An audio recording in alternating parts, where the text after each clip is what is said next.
Imagine, imagine you're a patient in a hospital, nursing home, anywhere in the world, and you're in pain, you're wet, and you're hungry, and you've been that way for hours, and there's no one there to take care of you. That is a real possibility based on the nursing shortage. My goal today is to inform you of the nursing shortage or the healthcare provider shortage based on causing a high demand within the U.S. and worldwide. As a nurse, I am fearful of the prospect of there being someone sick anywhere in the world and not being someone there to take care of them. But this again is a real possibility. So I want to talk to you today about the nursing shortage, the reason why, and things that we could do to help change it. The shortages with healthcare providers has began in the 1960s, but it always rectified itself quickly with the migration of nurses from other countries, the lack of other job opportunities for women, and the push from the media regarding the high demand for nurses. I remember when I was a senior in high school and Clarice Tinsley came to our school to talk to us about career opportunities and job prospects. And one of the jobs she spoke about was nursing, saying that there was a high demand, that there would always be sick people, and therefore always be a job available. But of course, I didn't want to be a nurse at that time. And that was 30 years ago. So I am well aware of the media push regarding the high demand for nurses.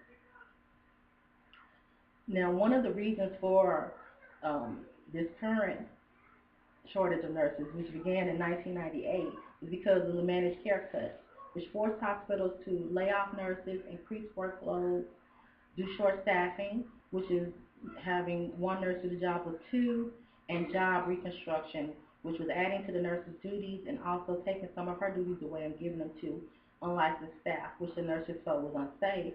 And all of this led to burnout and turned a lot of nurses against the nursing profession. So another reason for the nursing shortage is from the lack of new nurses coming in. That's because of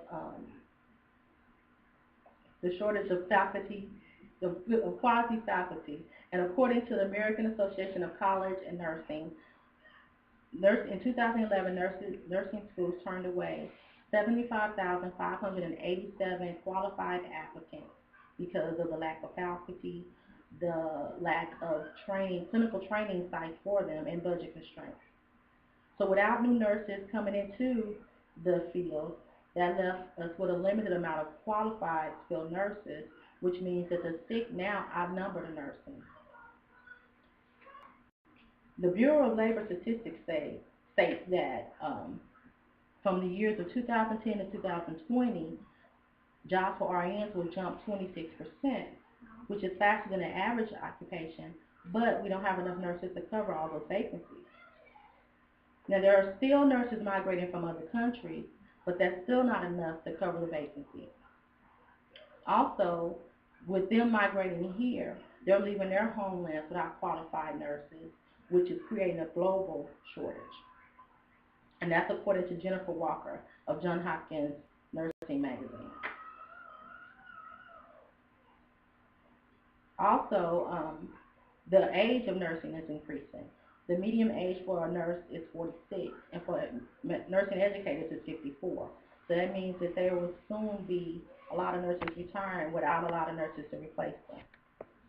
So in conclusion, being a nurse, I've experienced the effects of the nursing shortage with increased workloads, job reconstruction, and short staffing.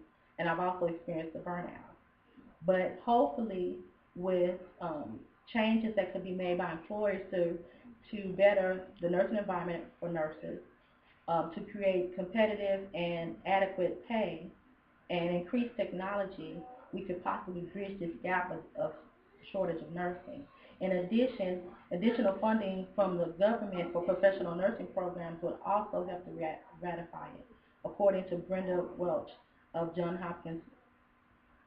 the Health Journal. Another thing is, who wants to be afraid of getting sick and there not being anyone to take care of them?